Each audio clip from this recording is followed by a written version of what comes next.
క్రీస్తునందు ప్రేమైన సహోదరి సహోదరులకు యేసుక్రీస్తు నామములో శుభములు. దేవుని యొక్క నూతనమైన కృప మీకు కలుగునుగాక. ఈరోజు దేవుడు మనకిచ్చిన మాట రాజులు మొదటి గ్రంథము 18వ అధ్యాయం 3వ వచనం. ఆహాబు తన గృహ నిర్వాహకుడగు ఓబద్యాను పిలిపించెను. ఈ ఓబద్య యెహోవా యందు భయభక్తులు గలవాడై. మనం చూసుకుంటే రాజుల్లో గ్రంథంలో ఏలియా యొక్క టైంలో ఆహాబు రాజు పరిపాలిస్తున్నట్టుగా మనం చూడగలమన్నమాట. ఆహాబు రాజు తన భార్య అయిన యెజబేలు మాట విని దేవుణ్ణి ఆరాధించాల్సిన సమయంలో దేవతలను ఆరాధిస్తూ ఇశ్రాయేలు దేశం అంతటినీ కూడా అపవిత్రమైపోయినట్టుగా చూస్తాం. దాన్ని బట్టి దేవుడు 3.5 సంవత్సరాలు వర్షాన్ని ఆపినట్టు ఏలియా చెప్పినట్టు మనం చూడగలంటాం. ఈ 18వ అధ్యాయం మొదట్లో దేవుడు మరలా ఏలియా గారిని చెప్తారు కదా, నువ్వు వెళ్ళి ఆహాబును కలువు, నేను వర్షాన్ని పంపించబోతున్నానని. అదే టైంలో ఆహాబు తన గృహ నిర్వాహకుడకు ఓబద్యాను పిలిపించాను. ఆహాబు అంత క్రూరంగా ఉంటున్న సమయంలో ఆహాబు యొక్క గృహ నిర్వాహకుడు మాత్రం ఓబద్యాగా చూస్తున్నాం. ఓబద్య దేవుని యందు భయభక్తులు గలవాడంట. ఇక్కడ చూస్తే ఈ ఓబద్య యెహోవా యందు భయభక్తులు గలవాడై. కింద వచనం గమనిస్తే మనం 4వ వచనం, యెజబేలు యెహోవా ప్రవక్తలను నిర్మూలన చేయుచుండగా గుహలో 50 మందిగా 100 దాచి అన్నపానములు ఇచ్చి వారిని కాపాడుచుండెను, వారిని పోషించను. ఇక్కడ మనం చూసుకుంటే ఈ ఓబద్య ఈ యెజబేలు ప్రవక్తలను చంపుతున్నప్పటికీ కూడా అతడు యెహోవా యందు భయభక్తులు గలవాడే ఏం చేసేవాడంట, ఒక గుహలో 50 మంది నుంచి 100 మంది ప్రవక్తల్ని కాపాడుతున్నాడంట. అంటే తన యజమానురాలే ప్రవక్తలను చంపుతున్న అతడు దేవుని యందు భయభక్తులు కలిగి ఉన్నాడు కనుక ఆ ధైర్యంతో 100 మంది ప్రవక్తల్ని గుహకి 50 మంది నుంచి అన్నపానములు ఇచ్చి పోషించుచున్నాడంట.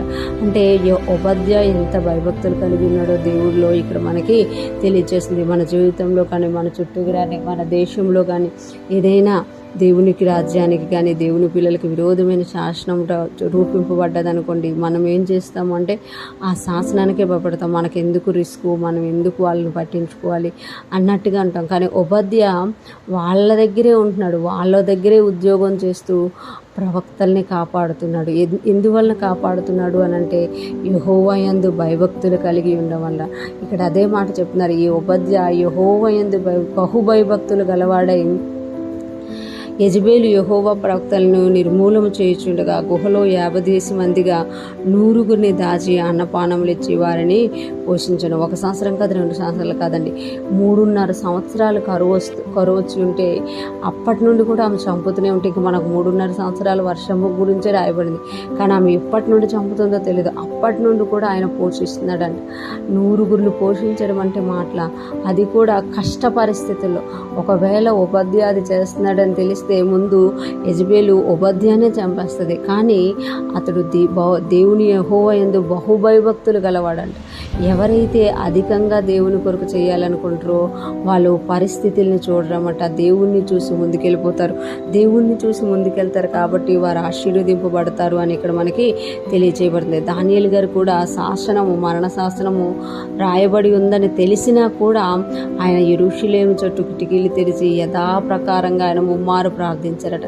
అంటే దేవుని కొరకు బహుగా చెయ్యాలి అనుకున్న వాళ్ళు ఈ లోకంలో జరుగుతున్నదాన్ని చూడరు, కానీ ఆ దేవుణ్ణే చూస్తారు. ఆ దేవుని వైపే వారి కన్నులు ఉంటాయి కనుక వారు దేవుని యందు దేవుడు ఏది చెప్తే అది చేయడానికి ఇష్టపడతాం. ఈరోజు ఫ్రెష్ మన్నా వింటున్న ప్రతి ఒక్కరం కూడా, మనము కూడా దేశంలో ఏదో జరుగుతుందని, లోకంలో ఏదో జరుగుతుందని మనం భయపడే వారంగా కాక, మన దేవుడు ఈ సృష్టికర్త, మన దేవుడు సర్వభూమికి రాజయ్య ఉన్నాడని ఆయన ఇచ్చిన ఆజ్ఞను తీసుకొని ఆ ఆజ్ఞ ప్రకారం ముందుకెళ్ళిపోదుము గాక.